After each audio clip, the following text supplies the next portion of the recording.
দর্শক, গতকালকে থেকে একটি বিষয় টক অব দ্য কান্ট্রিতে পরিণত হয়েছে। গুলশানে 1 কোটি টাকার চাঁদাবাজি, কোনো কোনো গণমাধ্যম বলছে 50 লাখ টাকার চাঁদাবাজি। কিন্তু একটা জায়গায় মিল রয়েছে, সেটা হচ্ছে যে প্রথম কিস্তিতে 10 লাখ টাকা নেয়া, আবার দ্বিতীয় কিস্তিতে স্বর্ণালংকার নিতে যাওয়ার সময় হাতে নাতে গ্রেপ্তার। সবাই বৈষম্যবিরোধী আন্দোলনের সঙ্গে যুক্ত। বৈষম্যবিরোধী আন্দোলনের এই ব্যানার এবং মূল যে চরিত্রটা সব থেকে বেশি আলোচিত হচ্ছে আব্দুর রাজ্জাক বিন সুলাইমান রিয়াদ। এই রিয়াদ প্রাইভেট ইউনিভার্সিটির যে অল প্রাইভেট ইউনিভার্সিটি ফোরাম, সেইটার বড় নেতা তিনি, এবং বৈষম্যবিরোধী আন্দোলনের সঙ্গে যেমন জড়িত, এনসিপির সঙ্গেও জড়িত। উমামা ফাতেমার ফেসবুক স্ট্যাটাসের মাধ্যমে স্পষ্ট হওয়া গেছে যে তিনি এনসিপির কেন্দ্রীয় কার্যালয়ে অর্থাৎ বাংলা মোটরের রূপায়ণ টাওয়ারে বেশ কর্তৃত্ব ফলাতেন এবং ঔদ্ধত্যপূর্ণ আচরণ করতেন। এই রিয়াদ তার ফেসবুক ওয়াল ঘাঁটলে বহু তথ্য পাওয়া যায়। কখনো মনে হয় তিনি আওয়ামী লীগের সঙ্গে সম্পৃক্ত ছিলেন, ছাত্রলীগের সঙ্গে সম্পৃক্ত ছিলেন, কখনো বিএনপি নেতাদের সঙ্গে তার ঘনিষ্ঠতা, কখনো তারেক রহমান সম্পর্কে যাচ্ছে তাই বিশ্রী রকমের কথা, বিএনপি সম্পর্কে যাচ্ছে তাই বিশ্রী রকমের কথা, কখনো বিএনপির চাঁদাবাজি সম্পর্কে এত বেশি সোচ্চার যে তাকে ফেরেস্তার সঙ্গে তুলনা করা যেতেই পারে। বাস্তবতা আদতে কি? এই ঘটনার পরে অনেক ঘটনা ঘটেছে। এনসিপি নেতা মাহিন সরকার ফেসবুকে স্ট্যাটাস দিয়ে সেই স্ট্যাটাস ডিলিট করতে বাধ্য হয়েছেন এনসিপির হয়তো ঊর্ধ্বতন নেতাদের চাপে। উমামা ফাতেমা ফেসবুকে স্ট্যাটাস দিয়ে ভেতরের থলের কালো বিড়ালটা বের করে ফেলেছেন। বৈষম্যবিরোধী আন্দোলনের বিশেষ প্রেস কনফারেন্স থেকে আজকে ঘোষণা দেওয়া হয়েছে, কেন্দ্রীয় কমিটি বাদ দিয়ে সারা বাংলাদেশে যত কমিটি রয়েছে সেই কমিটির সমস্ত কমিটি স্থগিত করে দেওয়া হলো। কমিটি কিন্তু বাতিল করেনি, স্থগিত করেছে। তার মানে হচ্ছে যে এই বিষয়টা কিছুদিন পরে তো ধামাচাপা হয়ে যাবে, মানুষ ভুলে যাবে, অন্য আরেকটা বিষয় আসবে আলোচনার জন্য, তখন আস্তে আস্তে সেই কমিটিগুলো আবার কার্যকর করা হতে পারে, সেরকম একটা কৌশল হতে পারে। তা না হলে তো, যদি সত্যিকার বাস্তবতা উপলব্ধি তারা করতে পারতো, তাহলে তো কমিটি বিলুপ্ত ঘোষণা করতো, স্থগিত ঘোষণা করতো না। আর সব থেকে বড় দায়িত্ব কেন্দ্রীয় কমিটির, এরা তো ঢাকা থেকে এটা করছে। কেন্দ্রীয় কমিটির সঙ্গে এদের যোগসাজশ, এনসিপির সঙ্গে এদের যোগসাজশ একেবারে স্পষ্ট। সুতরাং কেন্দ্রীয় কমিটি যদি পদত্যাগ করত, তাহলে ব্যাপারটা দৃষ্টান্তমূলক হতে পারত, ব্যাপারটা একটা উদাহরণ হতে পারত, কিন্তু সেই উদাহরণ তারা তৈরি করতে পারেনি। আমরা একটু খতিয়ে দেখার চেষ্টা করব এই আব্দুর রাজ্জাক বিন সুলাইমান রিয়াদ তিনি আসলে কে, কি তার পরিচয়, তার ফেসবুক অ্যাক্টিভিটিসে কি মনে হয় তার সম্পর্কে, চাঁদাবাজির সঙ্গে জড়িয়ে পড়লেন কেন, কি বলছেন উমামা ফাতেমা কিংবা মাহিন সরকাররা, আবার বলে ফেসবুক থেকে সেই পোস্ট ডিলিট করতেও বাধ্য হচ্ছেন। এতই ক্ষমতাশালী তারা।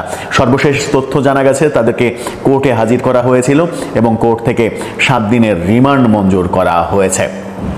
এই সব কিছু নিয়েই আলোচনা করে বোঝার চেষ্টা করব বৈষম্যবিরোধী আন্দোলন, এনসিপির সঙ্গে তাদের সম্পর্ক এবং বাস্তবতা। এনসিপির এই ব্যাপারে কোনো ধরনের কোনো কথা নাই কেন, তারা চুপ কেন, এই প্রসঙ্গগুলো বুঝে ওঠার চেষ্টা করব। থাকবেন পলিটিক্স টিভির নিয়মিত আয়োজনে।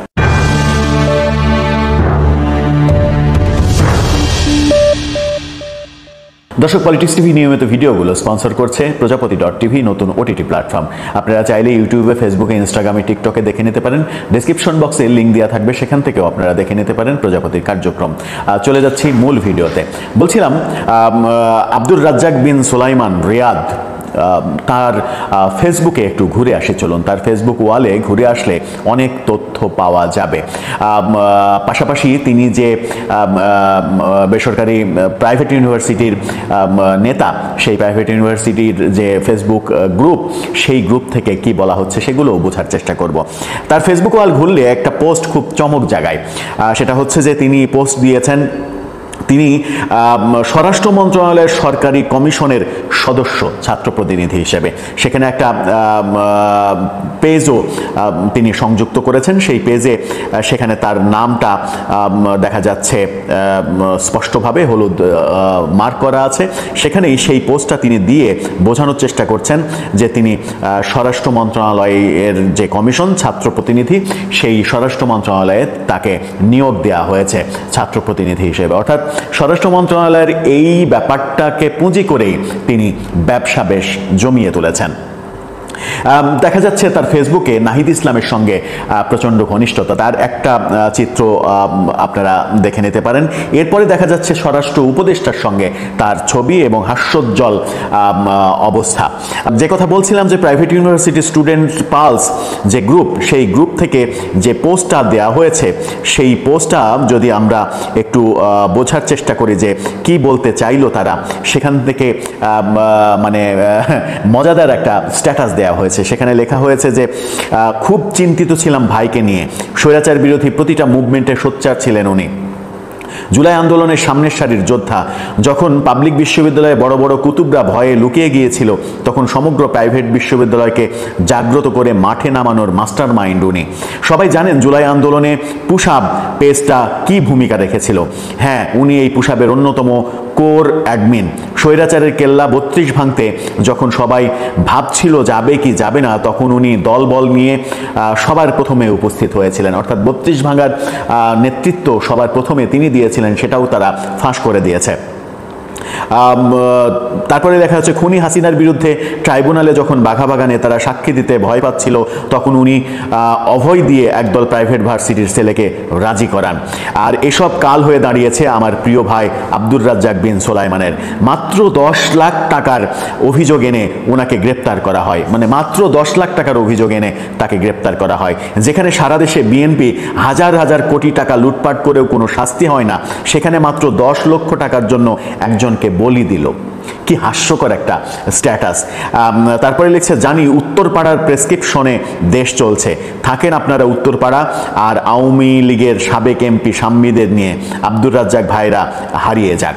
অর্থাৎ মাত্র 10 লাখ টাকার জন্য তাকে এই গ্রেপ্তার করা ঠিক হয়নি। যেখানে হাজার হাজার কোটি টাকার চাঁদাবাজি হচ্ছে, সেখানে 10 লাখ টাকার চাঁদাবাজির জন্য তাকে বলি দেওয়া ঠিক হয়নি। এই স্ট্যাটাসই তো প্রমাণ করে যে কি দুর্নীতি এবং চাঁদাবাজির অভয় রাজ্যে, অভয় অরণ্যে তারা বসবাস করছে। এরপর চলুন আরেকবার তার ফেসবুক থেকে ঘুরে আসি। তিনি ফেসবুকে স্ট্যাটাস দিয়েছেন নাহিদ ইসলামের সঙ্গে ছবিতে। সেখানে লিখেছেন আমার ইমাম, অর্থাৎ নাহিদ ইসলাম তার ইমাম।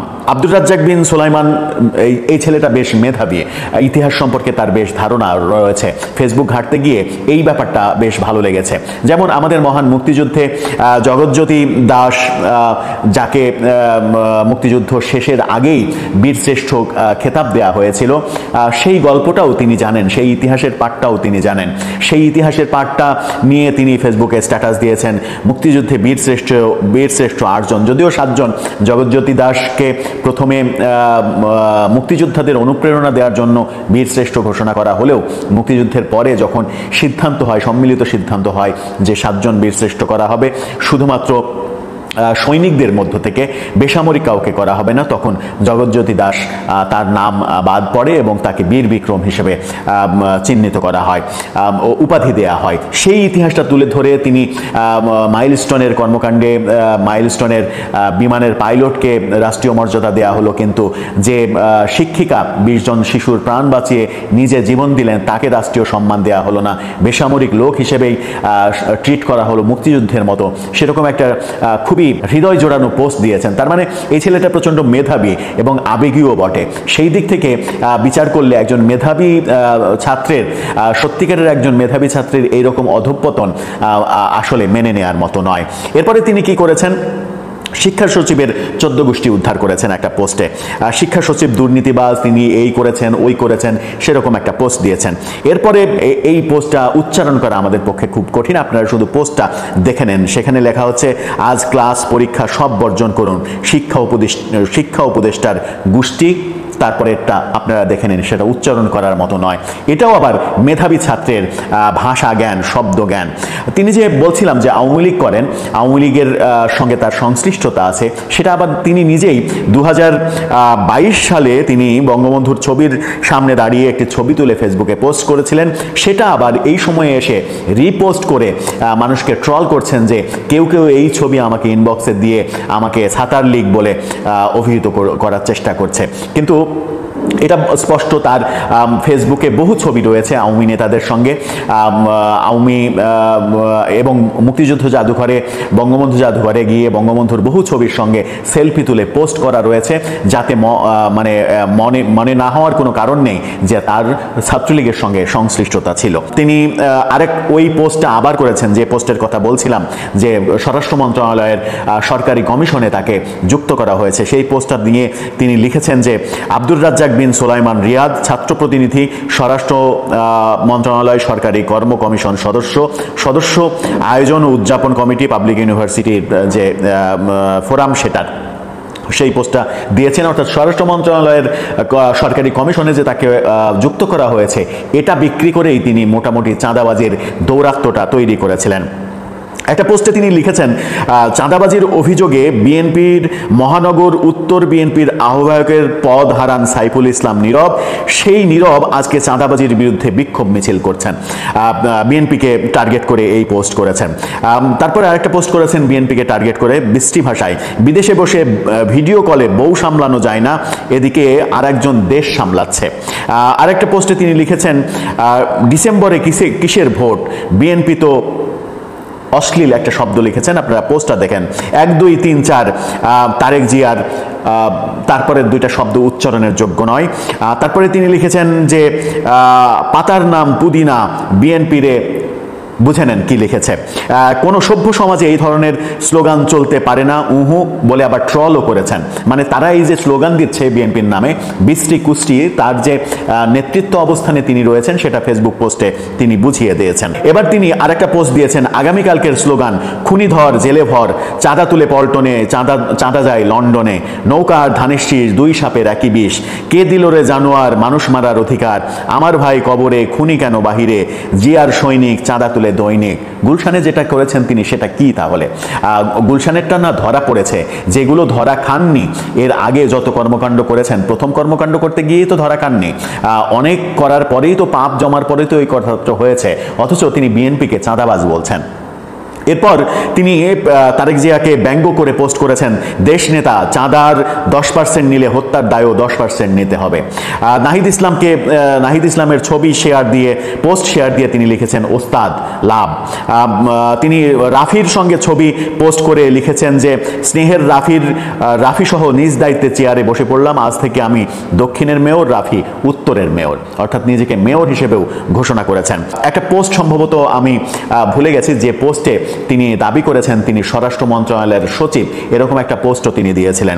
আর একটা পোস্ট, নাহিদ ইসলামের পোস্ট, যেখানে ভিডিও পোস্ট, যেখানে আসিফ মাহমুদ সজীব ভূঁইয়া এবং নাহিদ ইসলামকে দেখা যাচ্ছে, সেটা শেয়ার দিয়ে তিনি ভাই বলে সম্বোধন করেছেন। নাহিদ ইসলামের আরেকটা ভিডিও শেয়ার দিয়ে তিনি লিখেছেন, শুরুটা কিন্তু এখান থেকেই হয়েছে, গণতন্ত্রের ইমাম নাহিদ ইসলামের হাত ধরে।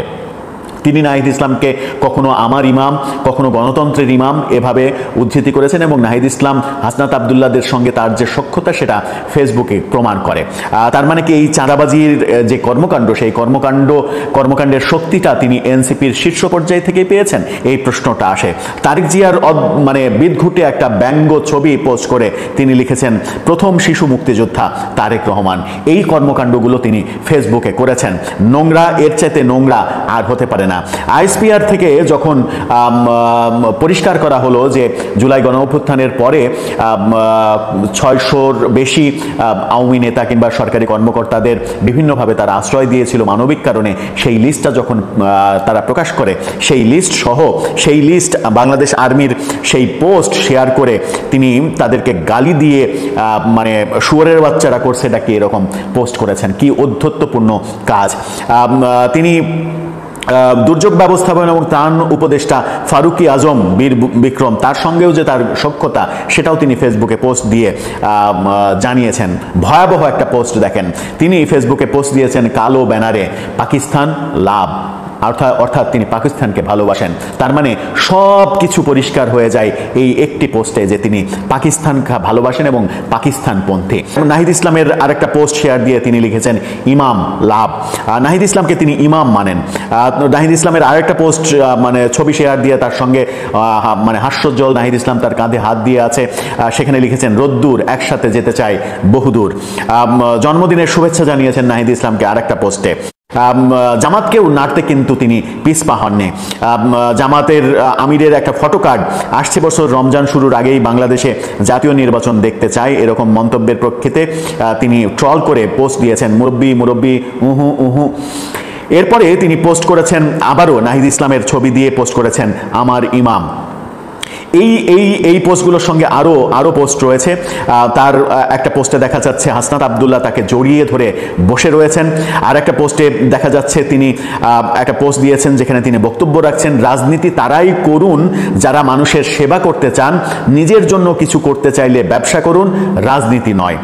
তাহলে তিনি কি করছেন সেটা একটা বড় প্রশ্ন। আওয়ামী লীগের সঙ্গে ঘনিষ্ঠতার কথা বলছিলাম, আরেকটা ছবি দেখুন, আওয়ামী লীগ নেতার সঙ্গে তার ফুল দিয়ে শুভেচ্ছা জানাচ্ছেন, উপরে বঙ্গবন্ধুর ছবি, শেখ হাসিনার ছবি, সেই ছবিগুলো।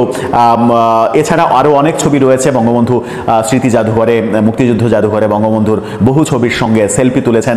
মুজিব সিনেমা দেখতে গিয়েছেন, সেই মুজিব সিনেমা দেখতে যাওয়ার হলে মুজিবের পোস্টারের সামনে ছবি তুলে ফেসবুকে পোস্ট করেছেন। তাই এই সব কর্মকাণ্ডগুলো বলে যে তিনি একসময় ছাত্রলীগ করতেন, তারপরে বৈষম্য বিরোধী আন্দোলনে যোগ দিয়েছেন। এই আন্দোলনের প্রেক্ষাপটে এখানে এসে যখন মধু পেয়েছেন, বেসরকারি বিশ্ববিদ্যালয়ের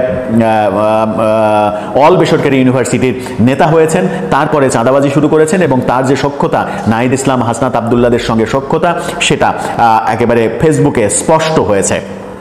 সখ্যতাটা নিয়ে আরো বেশি স্পষ্ট করেছেন উমামা ফাতেমা। তিনি তাদের ওই অ্যারেস্ট হওয়ার ছবি পোস্ট দিয়ে ফেসবুকে লিখেছেন, বৈষম্য বিরোধী ছাত্র আন্দোলনের সঙ্গে সম্পৃক্ত 5 জনের চাঁদাবাজির খবর শুনে আমার পরিচিত ব্যক্তিবর্গ এতটাই আশ্চর্যান্বিত হওয়ার অভিনয় করছেন যে আমার মনে হচ্ছে আমি সব থেকে কম আশ্চর্য হয়েছে। তারপরে এক জায়গায় লিখছেন, এই ছবির রিয়াদ নামের ছেলেটা গত ডিসেম্বর মাসে রূপায়ণ টাওয়ারে, অর্থাৎ এনসিপির যে কেন্দ্রীয় কার্যালয়, আমার সামনে অত্যন্ত উশৃঙ্খল আচরণ করেছিল।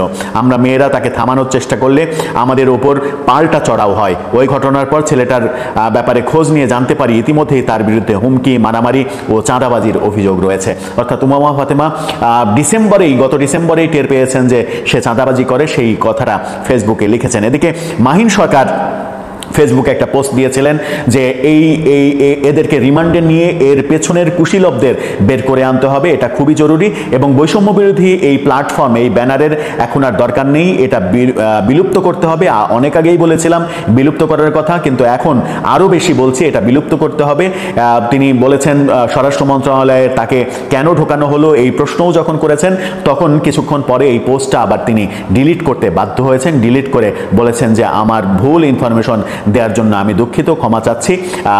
এই বলে তিনি আবার পাল্টা আর একটা পোস্ট করেছেন। তার মানে হচ্ছে যে মাহিন সরকারের এই পোস্ট এনসিপি নেতার কিংবা বৈষম্য বিরোধী আন্দোলনের নেতাদের পছন্দ হয়নি, তাকে প্রেশার ক্রিয়েট করে সেই পোস্ট ডিলিট করাতে বাধ্য করেছেন। তার মানে এটাই, মাহিন সরকারের এই পোস্ট ডিলিট করার মাধ্যমেই প্রমাণ হয় যে এই রিয়াদের এনসিপির ঊর্ধ্বতন নেতাদের সঙ্গে ঘনিষ্ঠতা রয়েছে এবং এই চাঁদাবাজির ভাগ নিশ্চিত করেই বড় বড় জায়গায় যায়, সে একা খায় না। তাহলে চাঁদাবাজির দোষ যে ছেলেটা তার ফেসবুক ভরে ফেলেছে বিএনপির নামে যাচ্ছে তাই কথা বলতে, যে ছেলেটার ইতিহাস ঘাটলে দেখা যাচ্ছে তার আওয়ামী সংশ্লিষ্টতা রয়েছে, সেই ছেলেটা আজকে মহান সেজে মানুষকে জ্ঞান দিচ্ছে ফেসবুকে যে ব্যবসা করেন, রাজনীতি করার দরকার নাই, টাকা ইনকাম করতে হলে ব্যবসা করেন, রাজনীতি করতে আসার দরকার নাই। সেই ছেলেটাই আজকে চাঁদাবাজ হিসেবে আখ্যায়িত হচ্ছে। সেই ছেলেটার জন্য বৈষম্য বিরোধী ছাত্র আন্দোলনের সারা দেশের কমিটি স্থগিত করতে বাধ্য হচ্ছে। সেই ছেলেটার জন্যই নাহিদ ইসলামরা মুখে কুলু পেটে বসে আছে, রা শব্দটাও তারা করছে না উচ্চারণ। এই যদি হয় অবস্থা, তাহলে বলতেই হয় যে কমরেড, তোমরা পথ হারিয়েছ। 1 বছরের মাথাতেই যদি পথ হারানোর এই দৃষ্টান্ত আমরা দেখি একের পর এক, এটাতে প্রথম সেটা নয়, একের পর এক পথ হারানোর যদি এরকম চিত্র দেখি, তাহলে আমরা নতুন বন্দোবস্ত কোথায় পেলাম কিংবা কোথায় পাবো, সেই স্বপ্ন অধরাই থেকে যাবে, সেই স্বপ্ন মুখের ভাষায় থেকে যাবে। সবখানে বিশৃঙ্খলা, যেমন বঙ্গবন্ধু এভিনিউতে আওয়ামী লীগের কার্যালয় কারা দখল করছে এটা এনসিপি নেতারা নাকি জানে না, অথচ ওখানে যারা দখল করছে তারা স্পষ্ট বলছে তারা বৈষম্য বিরোধী আন্দোলনের সঙ্গে জড়িত। এখানে তারা অফিস করবে, এখানে তারা ছিন্নমূলদের এটা করবে, ওটা করবে, শহীদদের অফিস করবে, কিন্তু এনসিপি নেতা আব্দুল হান্নান মাসুদ বলেন যে এটা কারা করছে আমরা জানি না, এটা তারা করতে পারে না, এটা সরকার ছাড়া করতে পারে না। মানে হচ্ছে যে সমন্বয় যে নেই, যে যার মতো করে যে যেভাবে পারছে আখের গোছাতে যে ব্যস্ত, জুলাইকে বিক্রি করে যে খাওয়া হচ্ছে, জুলাইকে বিক্রি করার যে প্রতিযোগিতা শুরু হয়েছে সেটা একের পর এক দৃশ্যমান হচ্ছে। কিন্তু আশ্চর্যজনকভাবে বিএনপিকে যে অভিযোগ তারা করছে, মিটফোর্ডের সোহাগ হত্যাকাণ্ডের পরে বিএনপিকে তবু আমরা, ছাত্রদলকে তবু আমরা মিছিল করতে দেখেছি, প্রতিবাদ মিছিল, যে এর সঙ্গে জড়িতদের শাস্তি দেওয়া হোক, সে যেই হোক। কিন্তু এনসিপির নেতা কিংবা বৈষম্য বিরোধী আন্দোলনের সঙ্গে জড়িত যারাই এভাবে ধরা খাচ্ছে, তাদের বিরুদ্ধে কোনো ধরনের মিছিল, কোনো ধরনের শোডাউন, কোনো ধরনের বিবৃতি আমরা এনসিপি নেতাদের কাছ থেকে পাচ্ছি না। তারা মুখে কুলু পেটে থাকছে সব সময়। তার মানে কি এটা প্রমাণ করে না যে নীরবতাই সম্মতির লক্ষণ, নীরবতাই অংশীদারিত্বের লক্ষণ? সেটাই কি প্রমাণ করে? দর্শক, আপনার মতামত জানিয়ে লিখতে পারেন আমাদের কমেন্ট বক্সে।